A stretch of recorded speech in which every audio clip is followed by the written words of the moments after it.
The distress signal came from somewhere inside a field of slow-spinning rock and frozen gas, where no one had any good reason to be. Dara Ussa was elbow-deep in a soil sample tray when the ship's alert system blinked twice, and Runnock's voice came over the intercom, flat and matter-of-fact. "We have a beacon, Drekka origin, moving to intercept." He did not ask her opinion. He never did when someone needed help. That was one of the things she trusted about him. The Ardent Meridian was a small survey ship, 3 decks, a crew of 5, and enough scientific equipment to make the corridors feel narrower than they were. It was not built for rescue operations. Runnock ran one anyway. The Drekka transport they found was not large by Drekka standards, which still made it twice the size of the Ardent Meridian. It had clipped an uncharted debris field at speed and lost 2 of its 4 drive sections. The hull had held. Most of the cargo had not. The Drekka survivors, 7 of them, all adults, all shaken in the specific still way that very old beings got shaken, were calm and polite and deeply grateful. They accepted Runnock's offer of medical supplies and temporary shelter while they waited for a Drekka recovery vessel. One of the damaged cargo pods, when Petra and Obi went to check it, made a sound. It was a soft sound, a little like wind through metal, a little like something breathing. Obi pressed his ear against the pod casing and then looked at Petra with wide eyes, and she said, very quietly, "Open it slowly," and he did. Inside, nested in a pile of shredded thermal padding that she had clearly rearranged herself, was a Drekka Spark, a baby dragon. She was very small, about the length of Obi's arm from shoulder to wrist, and her scales were the pale gold of old brass left in sunlight. Her wing membranes were cream white, threaded with faint silver lines like cracks in porcelain filled with light. She had turquoise eyes the size of Obi's fist, and she was looking at him without fear. "Oh," Obi said. The Drekka survivors explained. She was from a clutch being transporting to a hatchling nursery 3 systems away. Her name was Solar. She had been separated from her clutch mates when the cargo hold shifted during impact. She was unharmed. They were very sorry for the inconvenience. A recovery vessel would come for her in approximately 3 weeks, along with the rest of the rescue. Runnock spoke to the Drekka coordinator on the comms line while Petra ran a health check on Solar in the ship's small medical bay. The coordinator was polite. She said to keep the Spark warm, fed with high-protein rations. The crew's standard nutrition blocks would do, and isolated if possible. She said this last part clearly. Sparks did not bond with Nundreka. It was not a cultural preference. It was biology. There was no neurological pathway for it. Just keep her comfortable and contained, and the recovery crew would handle the rest. Solar lasted 4 hours in the enclosure. They prepared. It was not that she broke out. The enclosure latch was simple, and she figured it out in approximately 8 minutes, which Yusra watched on the bay camera with an expression she did not share with anyone. After that, Solar walked. She walked on 4 legs, with the careful, deliberate steps of something learning how floors worked, down the corridor outside the medical bay, turned left, turned right, turned left again, and sat down outside the door to the main lab where Dara was working. Dara opened the door. Solar looked up at her. Dara looked down at Solar. Dara said, "You should go back to the bay." Solar walked past her into the lab and sat down next to the sample tray and looked at the soil samples with what could only be described as professional interest. Over the next 48 hours, Solar followed Dara through 3 different sections of the ship. She followed Obi into the catalog room and draped herself across his back while he worked, which he allowed with the air of a man making a decision he did not plan to explain to anyone. She sat outside the engine room while Yusra ran diagnostics and tilted her head at each new sound. She observed Petra's medical equipment with the same focused expression Petra herself used on things she did not yet understand. She slept, when she slept, curled against Obi's leg under his desk. Runnock sent a formal note to the Drekka coordinator. The Spark was not staying in the enclosure. The coordinator responded within the hour. She said Solar would grow out of it. All Sparks went through phases of directional movement. It meant nothing. Keep her warm and fed. That night, Obi sat at his desk writing field notes for a survey they had finished 2 days before the rescue. He had been putting it off. Solar was asleep on his lap, her tail looped loosely around his wrist, her warm weight pressing down through his uniform. He wrote slowly. He did not move her. Through the small viewport above his desk, the debris field drifted past in the dark, unhurried and enormous. The stars behind it were very far away and very still. He filed the field notes at 200 hours.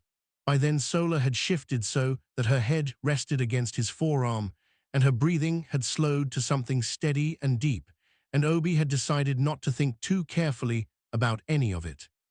He would think about it later. He turned off his desk light and stayed where he was. A stellar flare event in the adjacent system made the originally planned route impassable. Runnock rerouted without complaint. The detour added 3 weeks to their schedule, which pushed the Drekka recovery window out further, which meant Solar was going to be on the Ardent Meridian longer than anyone had planned for. The crew took this news in different ways. Runnock filed a report. Petra began a dedicated observation log. Obi bought an extra nutrition block at the cargo dispenser and left half of it in Solar's new preferred nesting spot, which was under his desk in the catalog room. Dara noticed it first, the way she noticed most things, quietly, without announcing it, turning it over in her mind before she said a word to anyone. Solar was not following them because she was lost or frightened, or because she had imprinted the way small animals sometimes did on the first warm thing they encountered. She was following them, but the following was secondary. What she was actually doing was watching. It was not the watching of something curious or bored. It was specific, targeted. She watched Dara the afternoon the results came back from a geological core sample that Dara had spent 2 weeks carefully preparing, and the results were wrong. Not catastrophically wrong, instructively wrong. The kind of wrong that meant she had to go back and re-examine an assumption she had made at step 4, and then rerun the analysis, and then check her instrument calibration, and then start again. Dara sat with the wrong results for exactly 1 minute, breathing slowly, and then she opened a new document and started writing out what she would do differently. Solar sat across the lab and watched all of it, not the instruments. Dara. She watched Runnock at 300 hours on a night when she should have been asleep. He stood at the main observation deck looking at nothing in particular or what looked like nothing. His hands were in his pockets. He stayed there for nearly an hour. Then he went and found something to fix. The ship always had small things that needed fixing. He worked through 4 of them before he went back to his quarters, and he did it in silence, methodical and slow. Solar had followed him at a distance he seemed unaware of. When he finally went to his quarters, she sat for a moment in the empty corridor and then turned and went back to her nest. She watched Obi, who every week without fail sat down at his personal unit after shiplights dummered and recorded an audio message. He spoke in Yoruba and sometimes in English, and sometimes mixed between the two without seeming to notice.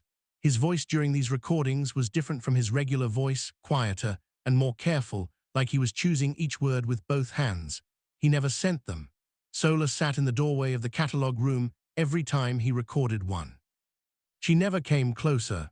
She seemed to understand. In the particular way, she seemed to understand many things she should not have been capable of understanding, that this was something she should watch from a distance. Petra brought all of this to the crew meeting at the end of week 3. She had 46 luggered instances. She had timestamps, locations, and a full description of what Solar had been watching in each case.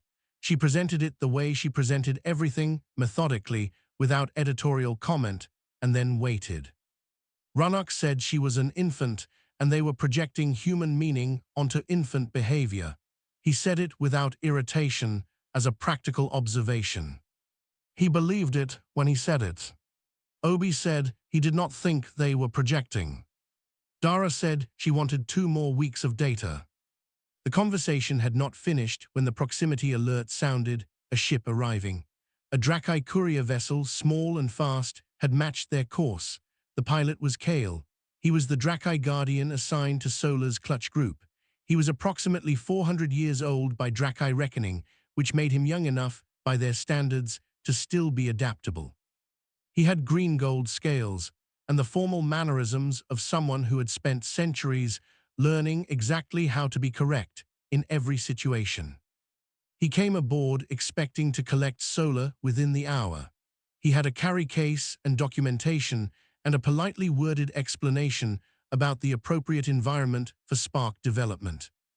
Sola went to find Obi when she sensed Kale's presence. Obi was in the catalog room. She went in, turned around twice, and then sat down behind Obi's legs where she was partially hidden from the door. Kale stepped into the room behind Dara. He saw Sola. He spoke to her in Drakai resonance, a low vibration that the humans felt more in their chests than heard with their ears.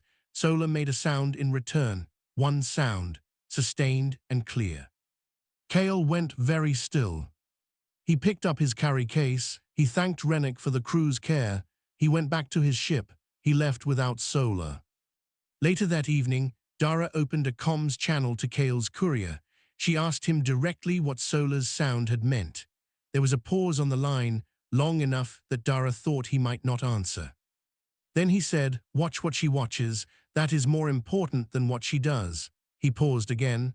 "The word she used, in your language the closest translation is not yet, but that is not quite right.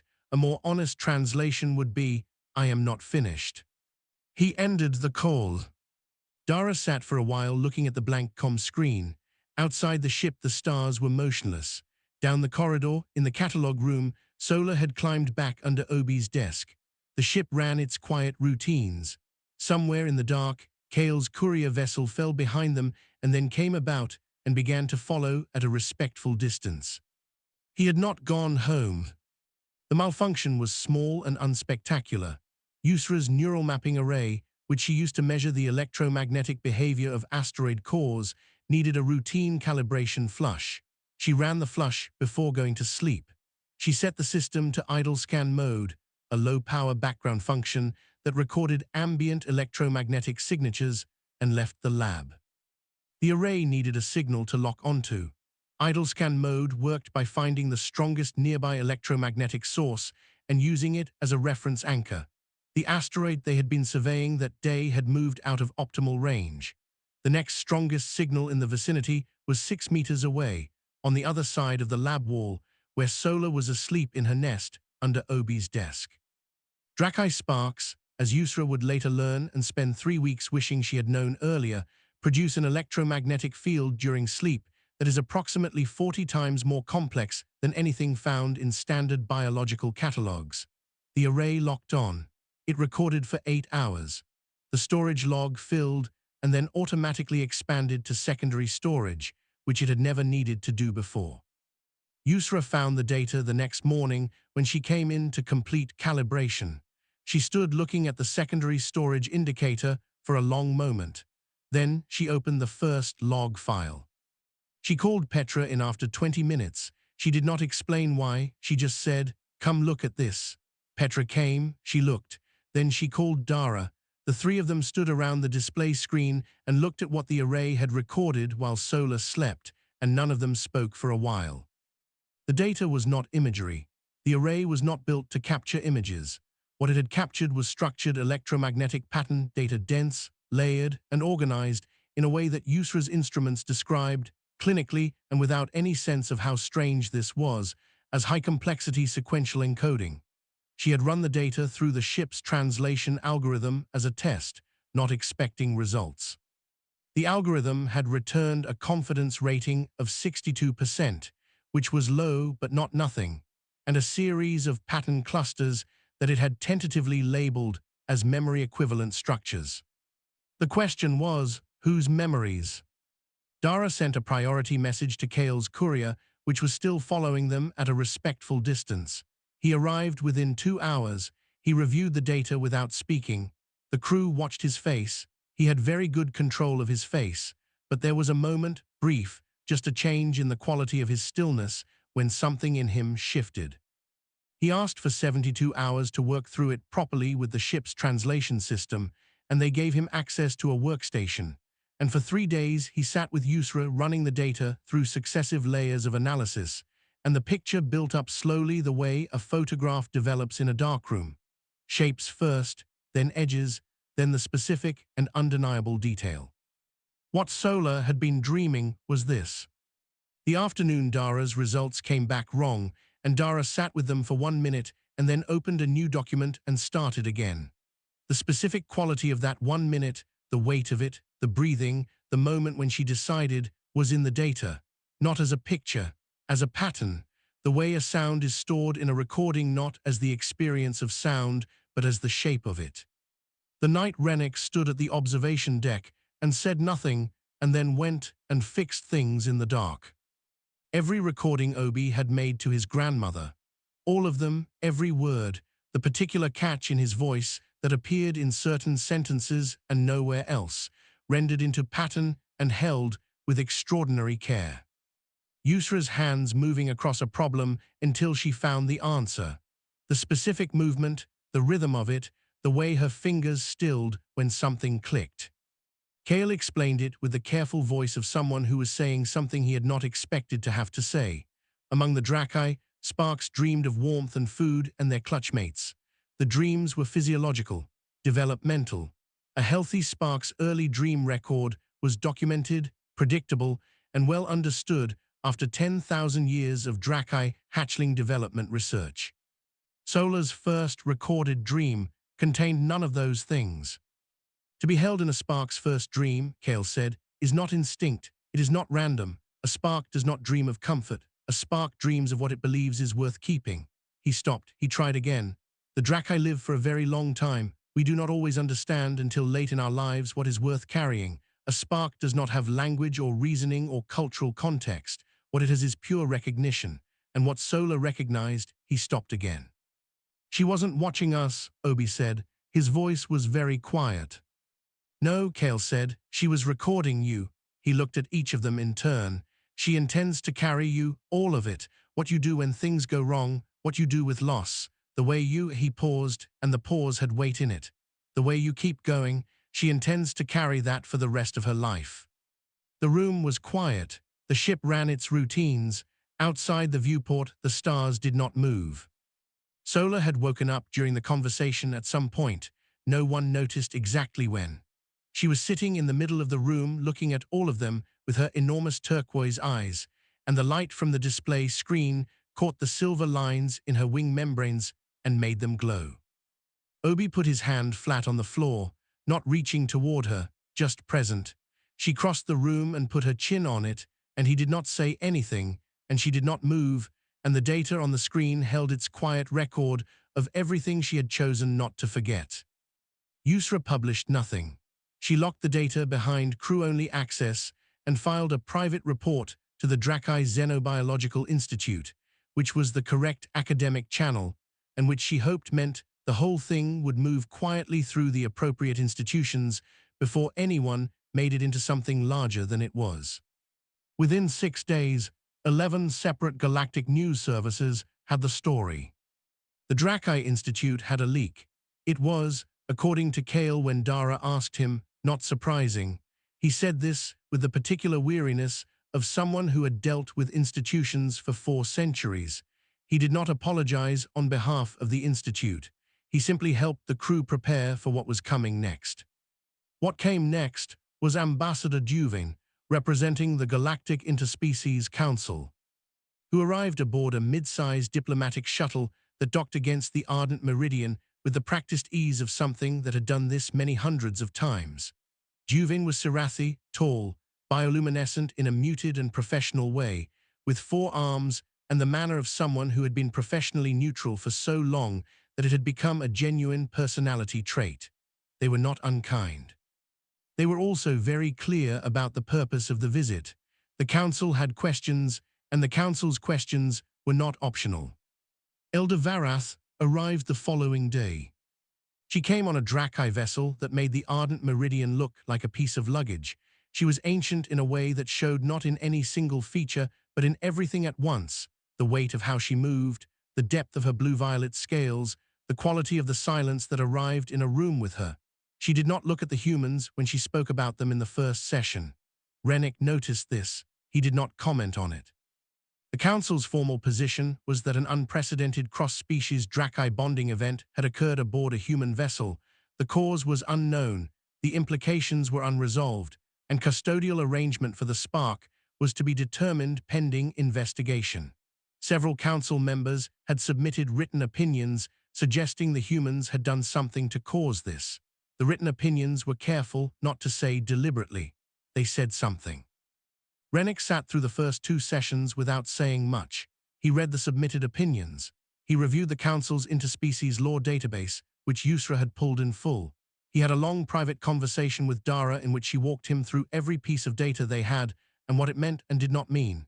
He also spent an hour with Solar in the catalog room, not doing anything in particular, just sitting near the desk while she did what she always did, which was watch him.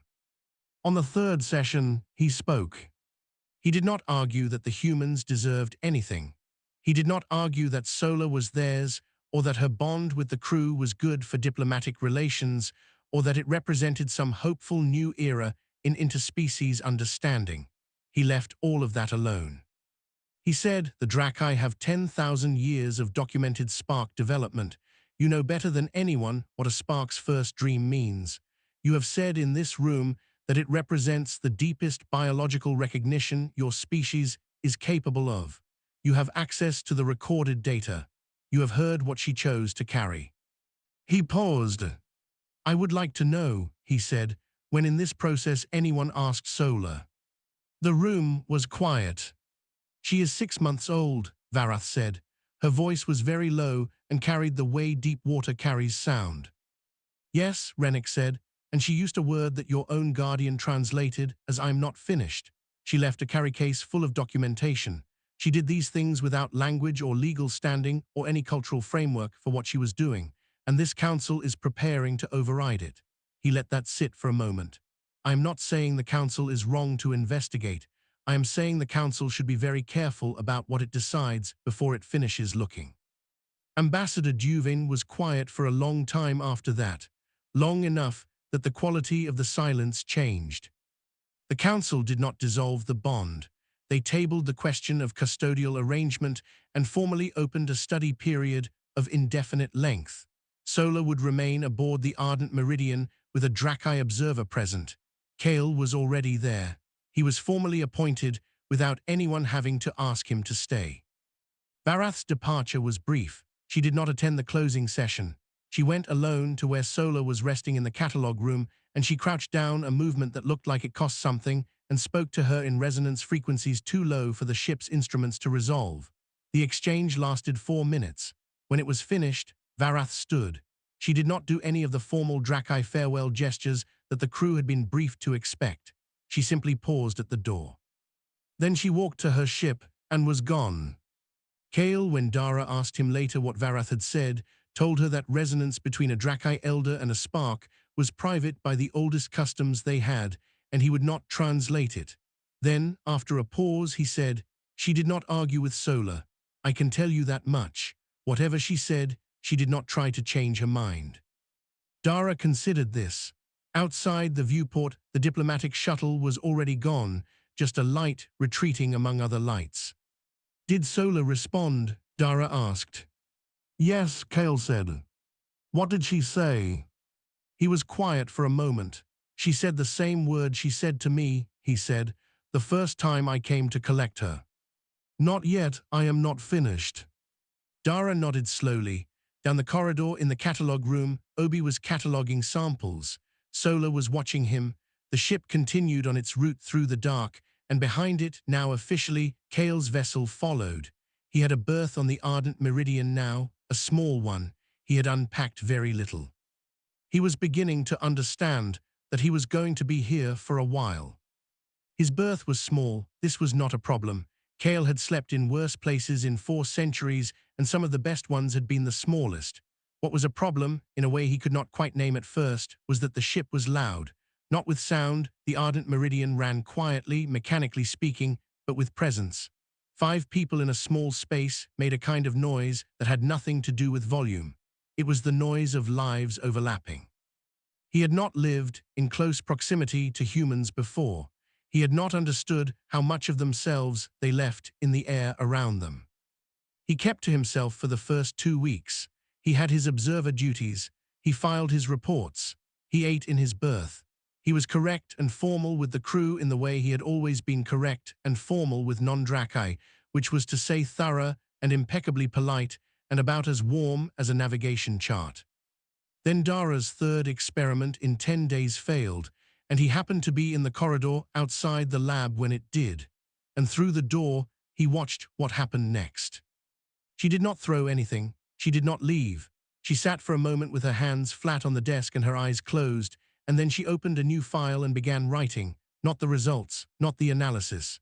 She was writing out, step by step, what she had assumed that she should not have assumed, working backward through her own reasoning to find the place where it had gone wrong. It was slow and it looked uncomfortable, and she did not stop until she found it. Then she made a note, closed that file, and opened the experiment parameters to start over. The whole thing took 11 minutes. Cale stood in the corridor for a while after. Then he went back to his berth and thought about it. He began, without fully deciding to, paying closer attention. He watched Rennick handle a supply complication that resulted in them being short 3 categories of equipment for the next survey site. Rennick made 4 calls, rerouted a resupply from a station 2 systems over, adjusted the survey schedule without losing any of the primary objectives, and mentioned it to the crew only when the solution was already in place. He did not complain. He did not ask for acknowledgement. He simply managed it and moved on. Cale had worked with beings twice Rennick's age who would have made that problem into an event. Rennick treated it as a task. He began to understand that this was not a personal trait. It was something they all did. They took the problem and they worked it. They did not wait to feel better about it first. They did not need the situation to be fair before they acted. They just moved toward the thing that needed doing, even when they were tired, even when the outcome was uncertain, even when the last 5 outcomes had not been what they hoped. The recordings Obi made, Cale had known about them since part 3. Knowing about them and watching him make them were different things. One evening, Cale passed the catalog room and heard Obi's voice through the half-open door, speaking quietly in Yoruba, and stopped without meaning to. He did not understand the words, but he understood the shape of the voice, the careful love in it. The way Obi talked to someone who could not hear him and could not answer, and did it anyway, because stopping would mean something he was not ready for it to mean. Cale stood in the doorway a long time. Sola was in her usual spot, watching from a respectful distance. She noticed Cale. She did not move or make a sound. They watched together. The Drakai did not grieve this way. This was not a judgment. They simply did not have much practice at it. You could not build the same relationship with loss when loss was rare. When a Drakai lost someone they loved, it was an event of geological scale, something that reshaped them permanently. They did not have the human habit of carrying the dead forward in small daily acts, of keeping love active past the point where it had anywhere to go. Cale had always understood this intellectually as a difference in lifespan. He understood now that it was larger than that. It was a different relationship with time. With finiteness, humans knew, in a way almost no other species truly did, what it meant to have a limited amount of everything. And rather than making them hold back, rather than making them careful and economical with love and effort and hope, it seemed to have made them the opposite. They poured everything in, knowing it would end, doing it anyway. Sola had understood this at 6 months old, without language, without the theoretical framework Cale had just spent weeks building.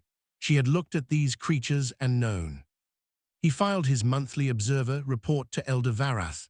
At the end of the formal sections, where the report template had a field for additional notes, he wrote more than he had ever written in that field before. He was not sure what Varath would make of it. He sent it anyway. He did not hear back for 9 days. Then Varath's response came, and it was 3 sentences, and the third one said, "You are beginning to see what the spark saw. This is good. The question now is what you intend to do with it." Cale sat with that for a long time. That evening he went to the catalog room. Obi was working, the room quiet and comfortable with the particular piece of someone doing something they knew well. Cale came in and sat down at the second workstation. He did not have work of his own there. He just sat. Obi looked up, and Cale nodded once, and Obi nodded back and returned to his samples. They sat in silence for 2 hours. Sola was between them. Outside the viewport, the stars moved past in their slow drift, light from distances so large the numbers had stopped meaning anything. Inside, something small and hard to name had just become a little easier.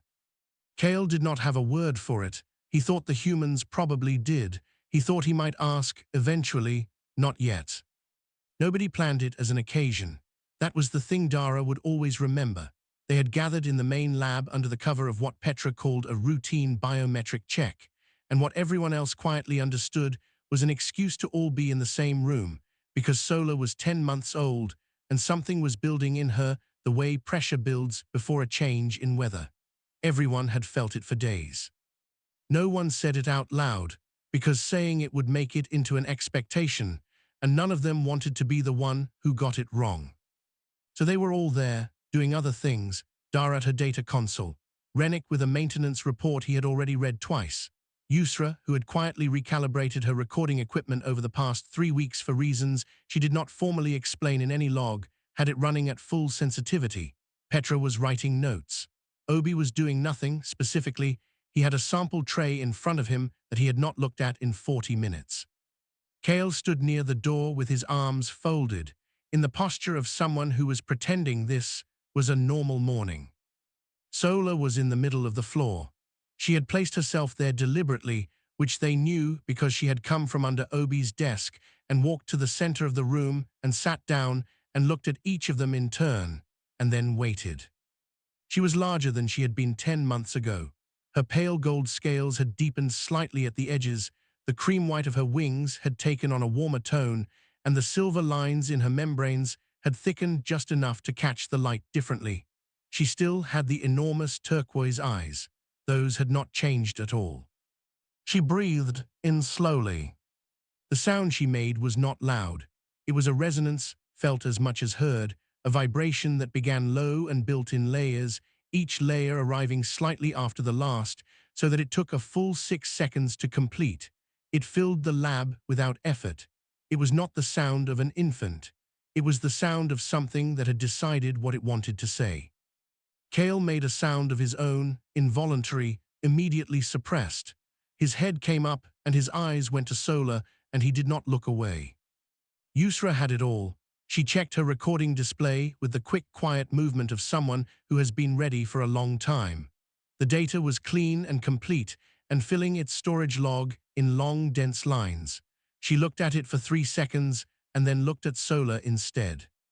"What was that?" Rennick asked. His voice was steady. Kale did not answer immediately. He seemed to be working through something. When he spoke, he used the same tone he had used in the study period sessions, careful and precise, choosing words that were accurate rather than easy. "It is an old term," he said. "Ancient Draci, it is not used much now. There are more current words for most of what it means." He paused. "The translation is not clean. The closest version in your language would be..." He stopped. He tried again. "Those who are worth the weight of carrying." The room was very still. Obi put his hand flat on the floor. Sola crossed the room and put her chin on it. She had done this before. It felt different now. In the days that followed, the Galactic Council's study period formally concluded, and a ruling was filed. The document was long and careful and full of the language that very old institutions used when they were changing something fundamental and did not want to admit how fundamental it was. What it established, in practical terms, was this: the bond between a Draci spark and a non-Draci being was legally valid. It could not be dissolved by council order. The Solar case, they called it the Solar precedent, though no one on the crew had been consulted about the naming, was entered into the permanent galactic record as the first documented instance. Yusra published the dream recording data, not the interpretation, not the analysis. The raw data, properly formatted, with a clear methodology note and a summary so brief it fit on a single screen. She titled it, First Record Spark Designation Solar. Within 2 weeks, it was the most accessed document in the Galactic Xenobiological Archive. Within a month, it had been downloaded by research institutions across 40 systems. Within a year, 3 separate Draci hatchling research programs had revised their developmental frameworks based on its findings. Kale filed a formal petition to the Draci Elder Council.